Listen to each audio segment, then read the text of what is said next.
Hello viewers, myself Dr. Radhika. I am working as Associate Professor in the Department of Computer Science and Engineering, SRKR Engineering College, Bhimavaram.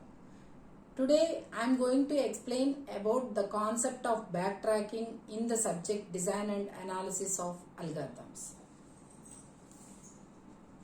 So whenever we are dealing with different kinds of problems, so we have different types of problems, so where you need to get some different set of solutions. So for example, if you take the problem of traveling salesperson problem, so there you need to compute all the paths that visits each and every vertex once. So that means you have to compute all the different possible solutions. So that means whenever you are dealing with problems, that is the problems which deals with searching for set of solutions. So here for some problems you will have some set of solutions.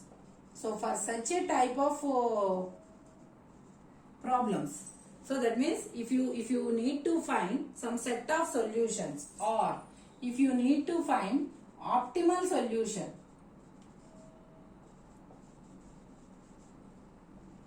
so here you will have more number of solution, and here you will have some optimal solution which should satisfy certain constraints. So here this should satisfy some constraints.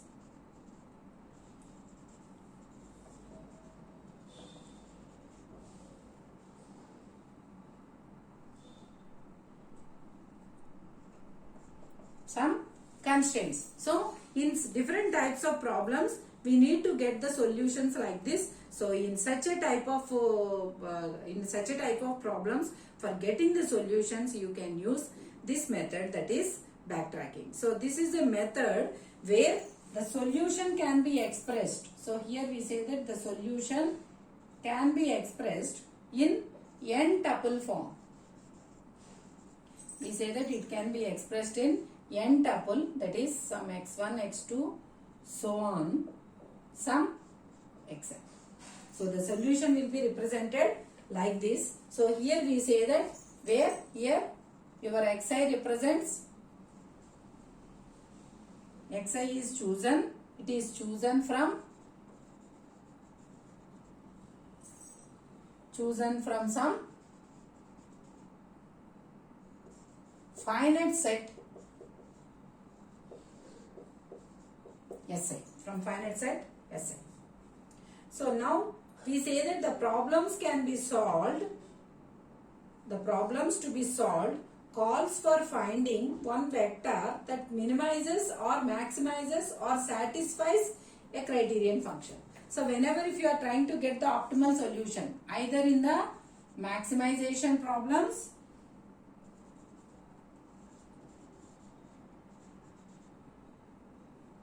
or minimization problems,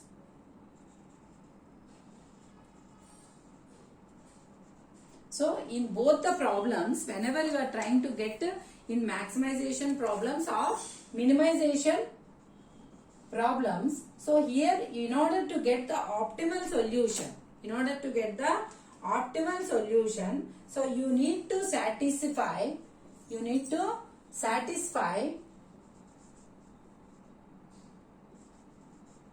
some criterion function.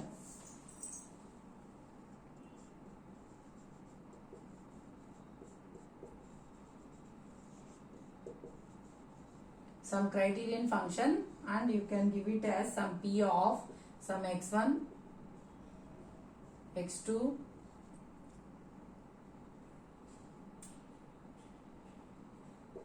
so on, some xn. So that means here, for example, suppose if you want to, suppose if you take an example, so that means if you are trying to solve an example, that is if you are trying to solve, for example, if you take sorting of numbers, sorting, that is if you have an array which contains from 1 to n. That means here you have the values from 1 to n. So now here we say that what is the criterion function? So that means here what will be the solution first of all? Here we say that the solution is, here we say how you will give the solution. The solution will be represented as some x1, x2, so on xn. So that means here we say that all these values are the elements of your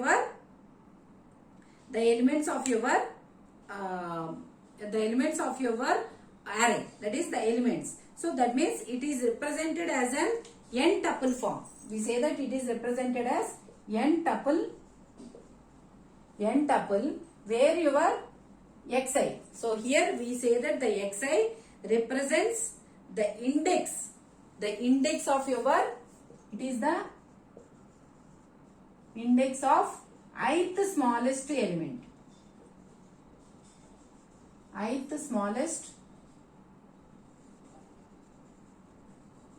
element. So that means suppose if you take x1, in x1 the smallest element out of all the elements will be placed, and in x2 next to smallest, so on like that. In xn the largest value will be placed. So now here if you build like this, so here what is the constraint? So here we say that the criterion function is, so here what is this criterion function for this particular problem is, so we say that the criterion function is, for this particular problem we say that the criterion function as xi, that is the it is a of xi. So here xi represents index, so that's why it is a of xi. So here we say that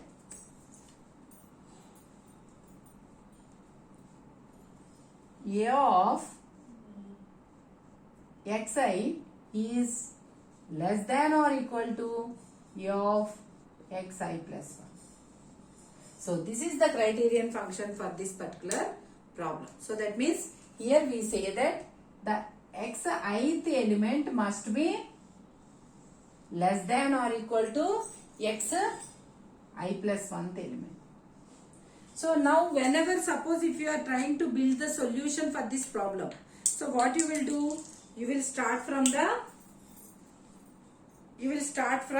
deciding for x1. You will start from deciding from x1. So when you are trying to decide for x1, so that means what? First of all, you will decide. That means you will decide for the solution for that particular problem as some partial vector xi. So now this indicates that your partial vector contains x1, x2, so on some xi. So it will have some partial values. That means which is your I is less than or equal to your n. So that means it is a partial solution. That means you have decided up to ith position what are the different xi's. That is x1, x2, so on xn. So that means suppose if this is a partial vector and if you have decided up to xi, then we say that whenever if you are trying to add next what you have to do? You have to add xi plus 1. So when you are trying to add xi plus 1, now suppose after adding xi plus 1, suppose if a of xi, it is, suppose it should be, what is the criterion function? It should be less than or equal to a of xi plus 1. Suppose if this condition is not satisfied after adding I plus 1. If this condition is not satisfied, that means this condition is not satisfied, then what does it indicate? Whatever partial vector you have decided up to xi. So this partial vector, it is not leading to your correct solution. It is not leading to your solution. So that's why what you will do is, so if it has been at any step, if it has been decided that after adding some xi plus 1, suppose if a of xi is not less than a of xi plus 1, then it indicates that it is not satisfying your criterion function. If it is not satisfying your criterion function means it indicates that it won't lead to, if you go in that path, it won't lead to your correct solution. So that's why at that position what you will do is you will backtrack to xi. You will backtrack to xi. You will backtrack to which position? You will backtrack to xi and you will assume that whatever value you have taken for xi, you now you decide that it is not the correct value. That means this partial vector xi is not leading to your final, it is not leading to your final solution. So that's why you will backtrack and now you will discard this xi and you will choose a correct another value for xi such that after adding xi plus 1 it should satisfy this condition. So like that you will choose another value for xi. Suppose if all the values that are there in your array are not correct, are not satisfying for this xi position. So then what does it indicate? So now if you decide that xi it is not there, then again you will backtrack to xi minus 1. So that means you will go to the partial vector xi minus 1, that is x1, x2, so on xi minus 1. So that means you will decide that this particular partial vector is not leading to your correct solution. So that's why you will again backtrack to xi minus 1. So like this process goes front, it will goes in the forward direction. If it is satisfying the criterion function means it will go in the forward direction. So if it is not satisfying means then it will come in the backward direction, that is it will backtrack to the previous value and it will choose whether it has another value. So like that this process goes in the forward and the backward position. That means it will go to, if it is another value for xi, then it will choose that particular xi value and again it will choose for the xi plus 1. At each and every stage it will check the criterion function. So if there is no other value for xi means, so that means then it indicates that partial vector xi, then it will go back to this part, this will go back to again this one. So this process, that means again it will backtrack to xi minus 1. This process continues and this is called as, this process is called as backtracking.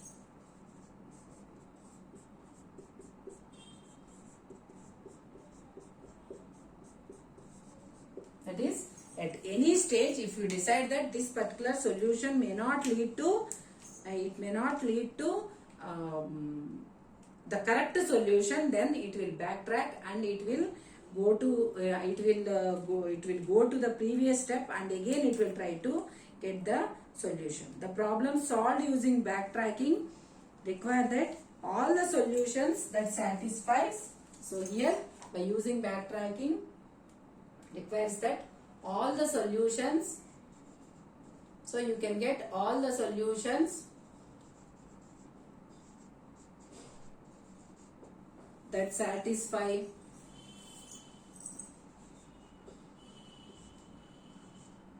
complex set of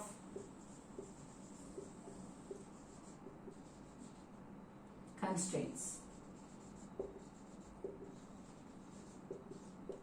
Complex set of constraints. So this is what is meant by your backtracking. And what are these complex set of constraints? So what are these constraints? So we have two different types of constraints: implicit constraints and explicit constraints.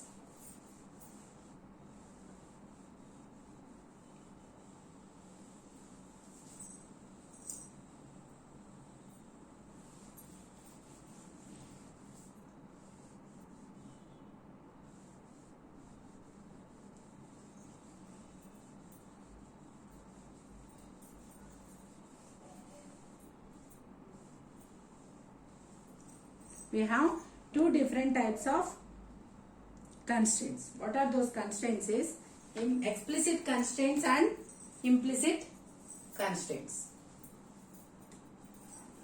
One is we have constraints are divided as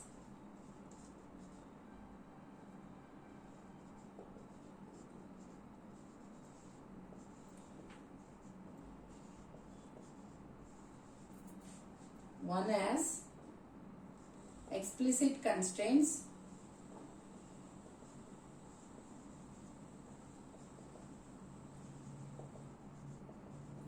and another one is implicit constraints.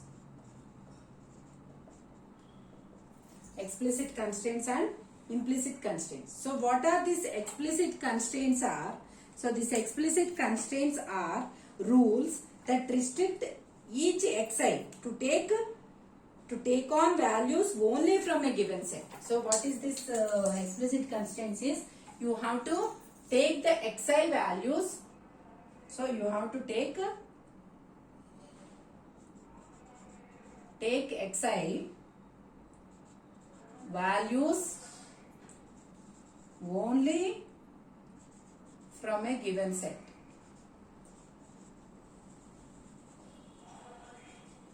Only from a given set. So that is, for example, if you take for this particular example, so the xi can be what? Suppose the xi can be only in the range of, so 1, suppose if the indexes are 1, 2, so up to n. So that means it can take the values only in the range of 1, 2 and n. Suppose if you take only binary numbers, so that means you say that the set for binary numbers is what? So only binary numbers. So that means it can take only 0 or 1. So this is what is meant by explicit constraints. So explicit constraints depend on particular instance I of the problem. So all tuples that satisfies the explicit constraints define a possible solution space for I. So now what is meant by this implicit constraints are? Implicit constraints are the rules that determine which of the tuples in the solution space of I satisfies the criterion function. So that means here we say that these are the rules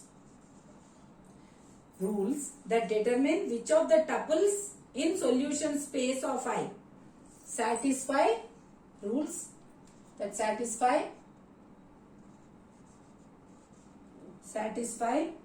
your criterion function. So for example, that is, it tells how, that is, for example, we can say that it tells how xi must relate to each other. So for example, if you take this example, so here we say that what is the criterion function? So this is the criterion function that you have to follow for sorting of the numbers. So this is what is meant by backtracking.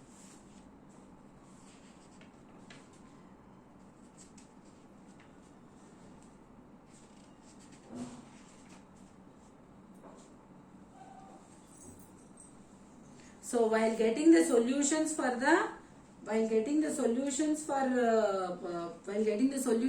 different problems using the backtracking, you can get the solutions in two different ways. Those are, the solutions can be represented as two different ways.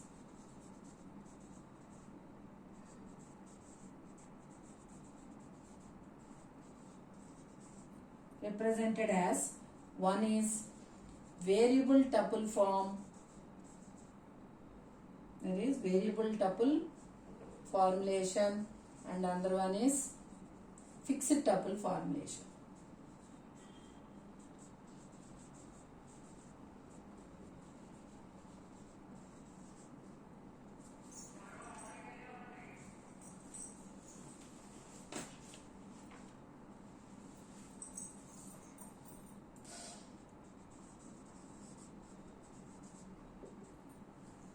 variable tuple formulation and fixed tuple formulation. So for example, if you take knapsack problem, so in variable tuple formulation you will give only the object numbers. So that is, you will give, suppose if 2 and 4 are selected, you will give it as 2 4. That is, the solution will be represented as 2 4. Suppose, and in the fixed tuple formulation it will be represented as the first object not chosen, the second object chosen, and the third object not chosen, and the fourth object chosen. So this is how you can give the variable tuple formulation and fixed tuple formulation. In the case of backtracking and both branch and bound, you will use the same, you can use both the formulation, that is fixed variable tuple size formulation and fixed tuple size formulation, and these two can be, you can get the solutions by using the state space tree.